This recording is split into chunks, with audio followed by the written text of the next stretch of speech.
Hoş gördük əziz tamaşaçılar, biz sizi salamlayırıq. Bina stadionundan bugün burada Azərbaycan 1. ligasında artıq qış fasiləsi başa çatır. Bugündən etibarən Moyik imişli oyunu Futbol Saatı və Futbol Nəbzinin rəsmi YouTube kanalıyla birbaşa canlı yayımlanacaq. Artıq qış fasiləsi də bitir. Futbolumuzda ve futbolcular hakimlerle bir yerde meydana çıktı. Bina stadionunu görürsünüz. Futbol saati olarak Moyik imişli oyunu canlı yayımlanacak.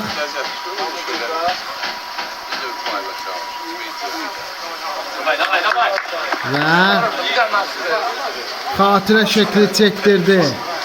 İmişlimiz indi Moyik de deyəsən xatirə şekli çektirdi ve oyun birazdan başlıyor.